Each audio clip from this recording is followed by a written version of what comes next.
Bills are on the clock. Buffalo is still chasing that elusive Super Bowl, and they've been vexed by Patrick Mahomes and the Chiefs. Yeah, we know. Thank you. Storylines we follow all night. When we talked about this earlier, Nick made a great point that when you start talking about where guys expect they might be picking, it doesn't work out. Why are they showing Sanders high-fiving people?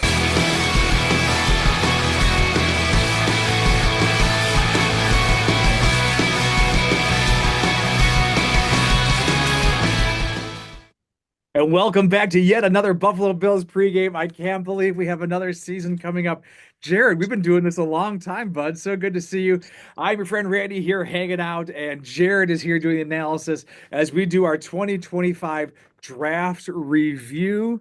And you know what's so great about this season is that we're nowhere near a loss. Nothing but good vibes, nothing but positivity at the draft season, right? Big overview of the draft. We ended up drafting 9 players, not 10. Apparently we weren't able to get the value for trades for next year picks that Brandon Beane was hoping for. So we have another big incoming class. Just an overview of the draft, defense heavy. What is your knee-jerk reaction? My knee-jerk reaction, unfortunately, is, oh, shoot, we got 9 again, or a lot of players again. And usually when we get a lot of players, that usually means that a few of them aren't going to make the cut. And that's really hard to go through and evaluate, which players are going to make it, which ones are not. Because at least 1 or 2 are probably not going to make the team, maybe the practice squad. A lot of times they will do the whole preseason with us, and then they'll be on another team for some reason, and sometimes do even better. On that other team, Alex Austin is the last one I could think of that we cut and then got signed by the Patriots, and he ended up doing pretty well there. So, I mean, that's what I think about when I think about all these picks. It's like, there's just not going to be enough room for all of them. And at least that's a sign that perhaps they're willing to recognize that they made a wrong choice. Like perhaps other GMs might be too attached to their own picks and might keep worse players around. Maybe if we're cutting draft picks, that means that it's a real meritocracy at One Bills Drive.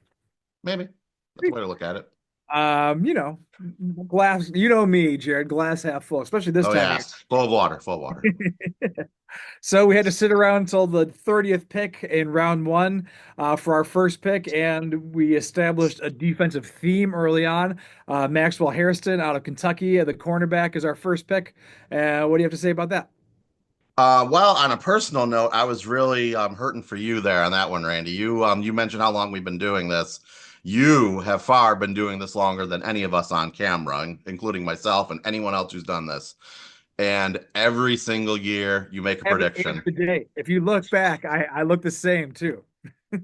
Yeah, you look great. But you have made a prediction every year and you've never gotten it. And this year I was so secure that I'm like, oh, Will Johnson's falling. He said Will Johnson. He's going to get it. And then they went with Maxwell Hairston instead. But that falls into my analysis on the pick. Like I'm a little blinded because I wanted you to get what you got. But Will Johnson was in the top 10 for a lot of mock drafts, and he fell past 30 and went to 47. The reason I wasn't sold on Hairston as much is just because a lot of it was where he went to school. Like he went to Kentucky. Kentucky had a rough year this year, and I was a little concerned about the competition he was playing against. It's like, oh, okay, he might look good, but if the team looks that bad, maybe he's not that good. But one of the things that, as I'm sure most people noticed right away, was his 40 time. It's 4.2840, which was the fastest in his draft class. So I think the reason we picked him was he's the anti-Xavier Worthy. We drafted him so we could keep up with Worthy and other fast receivers that the Bills play against. I don't think we have any stronger evidence that Brandon Beane watches the show and that he drafts just to spite me. Hot take. Sticking on the defense side of the ball in round 2 with our 41st pick overall, we got TJ Sanders, not related to Deion, playing defensive tackle out of South Carolina.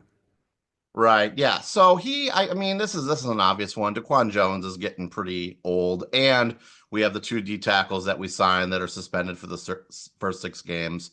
So it makes sense for the Bills to draft D tackle for that eventual Daquan Jones replacement.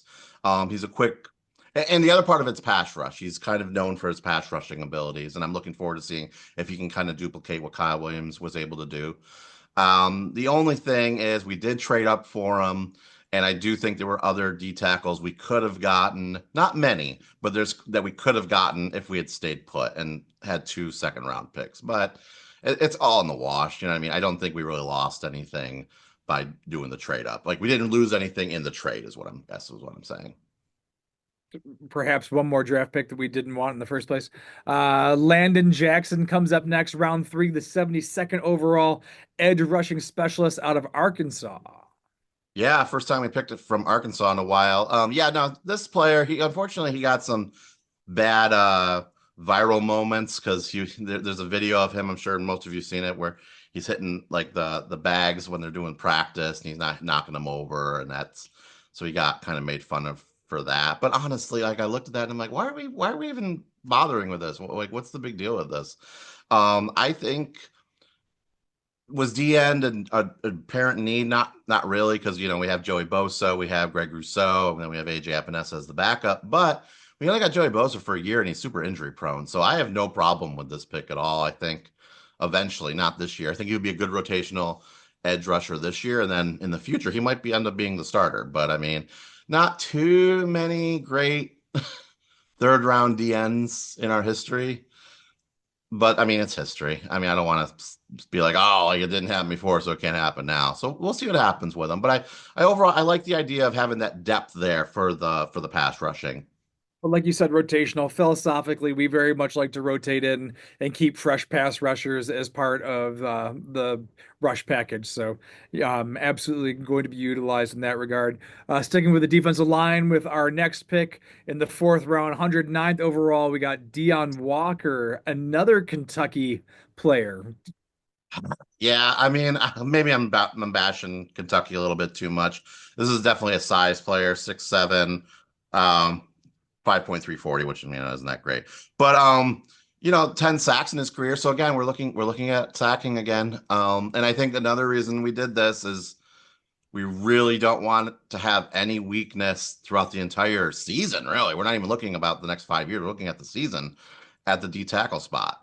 And this guy is going to be a rotational tackle. He's not going to be a starter, at least in this year. I don't think he's going to be a starter even as the years progress. He's just somebody we're going to be able to rotate in to give our starters relief. But that's important. I mean, and that's why he probably has the sacks to begin with, because if you're not playing every down, then you bring that energy in when you come in on third downs. Bringing us up next to round 5, 170th pick overall, Jordan Hancock, another cornerback, this time out of the Ohio State.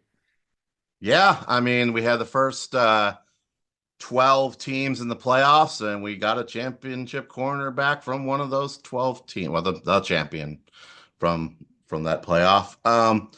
Yeah, I don't really have a lot too much on this player because, again, I think what the purpose of this player is kind of a fail-safe for Hairston. They don't want to find themselves in another Elam situation. And they know what happened in that situation because they had Benford, thankfully. So I think they're just trying to load up on cornerbacks just to make sure we have a potential starter opposite of Benford once the team starts. But what I do like about this pick, unlike the other 2 corners, and we'll get to the other one later, is that this one does come from the championship team. And again, I don't want to put a lot of stress on these teams. I know that's not how college football works, but it is kind of important too. You have a team who won the national championship versus a team who won like one game. I just think that it is an important factor. I mean, there's 100+ Division I teams, so only one national champion. So you can only draw so much of your roster from that exclusive club. But I understand what you're saying for sure. Which brings us finally to the offensive side of the ball after 6 picks. In round 5, 173 overall, we get Jackson Hawes, a tight end out of Georgia Tech. Right. He's out of Georgia Tech, but he spent most of his time at Yale, and then he did the transfer. Kind of like Lee Smith, he's known for his blocking more so than his catching. He didn't even have that many catches in college. And what he kind of reminds me of, and I know this is not even the same position, but he kind of reminds me of the Tommy Doyle role, who just retired, bringing in that, or maybe even the Alex Anderson, bringing in that extra blocker, We do that all the time. Like number 76 is reporting it eligible, or whoever it is. Or number 70 is reporting it as eligible, and we do that extra blocker a lot. And I think that's why we picked him here. Not so much for the catching, but more so for the blocking.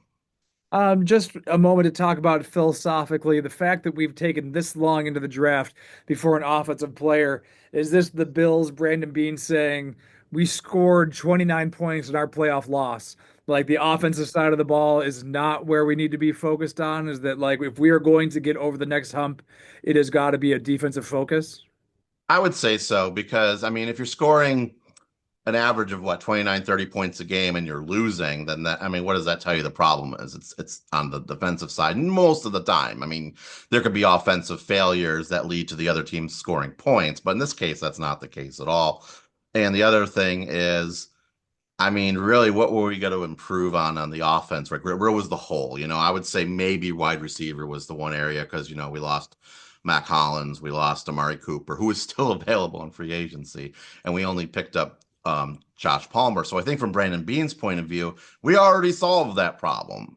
Again, I don't really agree with that, but I think that's why they didn't even look at receiver. And then the other factor is what receivers were on the board and which ones were even worth taking or not. I mean, we took Keon Coleman 33rd overall. If we're going to make any like wide receiver splash, it would have been way earlier than even 30. It would have been a first round pick. And quite frankly, those players just weren't there. I was thinking maybe Luther Burden, who got picked around 40, I think, in the draft. But there really wasn't too much wide receiver depth to pick. So I think that's why we avoided offense completely in the first 4, 5 picks. All right, so moving on, round six, 177th overall, we get Dorian Strong, cornerback out of Virginia Tech. Yeah, so same thing. This is another cornerback. We're adding into the competition. We need special teams players. We need players that can play during kickoffs and kick returns. And I you know, it's funny. I probably said the same thing about Christian Benford, who was also another 6th-round cornerback. Um, so now does that mean, oh, I think he's going to beat the odds and be the starter? No, I don't. I doubt it. You know, how many times is that going to happen? But you never know. So I think it's just adding more corners to that cornerback room, which is pretty crowded right now, actually. And we can just see who's the best one and go from there. Maybe one of them can play wide receiver. And his Uh, last name's Strong. He's strong.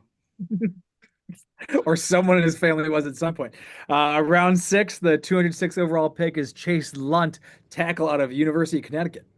Yeah. Yeah. You know what I like about this pick? He's very he played, I believe, all 4 seasons and he always started. He was a very consistent right tackle. He was their right tackle for UConn.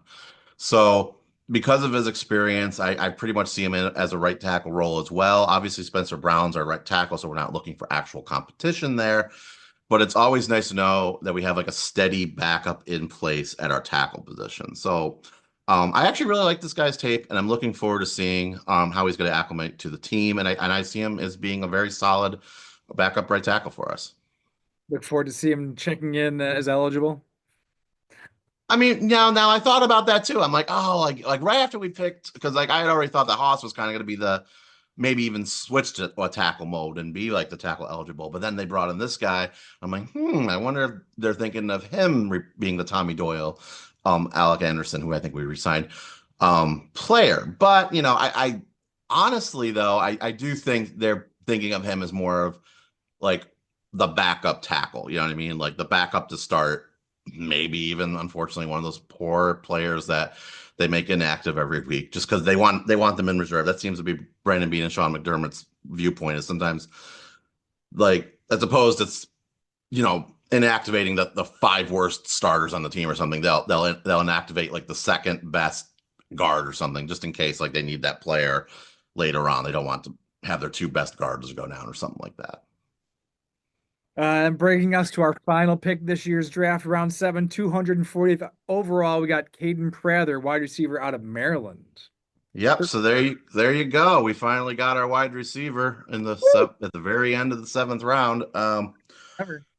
But you know, I mean, we've seen 7th round receivers do stuff before. Stevie Johnson comes to mind as somebody, and Marques Colston from the Saints. That would be another one, I believe. And that's about it. That's the only two in history. But we'll see what happens with this guy. Again, it's probably just going to be another depth player brought in for essentially a tryout. You know, it's 240 out of 257. Got to pick somebody. And like you said, like we didn't really address offense, so you know why not throw him in there and just hey, maybe we found a great diamond in the rough. I didn't really see it in his game tape, but we will see if there's maybe something that we didn't notice. You know, so there you go. So that brings us to the big question of the draft review every year. What is the grade for the Bills? Ooh. Um, you know, I went into this draft thinking that there was really nothing the Bills could do wrong, right? Like I'm like, oh, they can't screw this up. And then I found myself getting upset about the Will Johnson skip, giving you your moment of glory. Just it's nice So that Brandon Beane's watching. That's all. How you doing, Brandon? yeah. So I mean, it was very.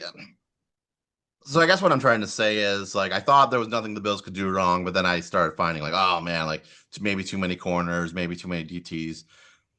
They didn't address safety at all. But honestly, none of that bothered me really. Like I'm just like, you know what? The team's great. We're adding talent. I stick with what I originally said. There's really not much they could do wrong. I'm going to go with the B plus. The reason it's not an A or an A minus is again, I think they could have picked safety. That's really my one area, and I think they maybe went a little too zealous with the corners. But yeah, I'm going with B plus until proven otherwise. I'll How go about with you? A minus just because I don't want them to get too hoity about themselves. But I like the depth that we've added to defense. I think the offense is working well enough that a big shakeup may not be the best thing for it. But how do you think the Bills did versus the other teams at the top of the league? Like, how do you think we've done versus the Chiefs throughout the draft, for example? I didn't, you know what, I would say about even. I didn't notice anything great that they did versus anything bad that we did. So, I don't think we won the draft in any sense of the word, but I definitely don't think we lost it. It's not like we picked tight end first overall or something crazy like that. So, I mean, I think we're right where we needed to be. No real difference. What are you looking forward to most this season? Oh, well, winning the Super Bowl as always, that would be the most. But if you're talking about We're the draft due. picks? We're due. Yeah. Yeah, the draft picks. No, I'm very curious to see if Hairston can beat out Tre'Davious White and Dane Jackson and the other corners to become the starter. I'm looking forward to seeing what the D tackles are going to do and really all the new talent, how they're going to mix in, and if Josh can keep up what he's doing. And I always love to see Josh Allen grow. I like seeing like what he's able to change in his own game and like adapt and maybe even being almost more of a traditional pocket passer, seeing if he can establish that a little bit more. You know, I always have hope for that. All right. Well, Always the MVP, so what the heck am I complaining about? yeah, if that happens, you heard it here first, right here, Buffalo Bills pregame. Thank you all so much for watching. We will be back to preview the preseason. We'll see. Yeah. I mean, we reserve the right to talk about any big news. If there's a big splash signing, we'll be here to talk about that, I'm sure. But Jared, always a pleasure to see you. The studio is just not the same here by myself, so I look forward to having you back here soon. I'll be there. All right. Goodbye, YouTube. We'll see you soon.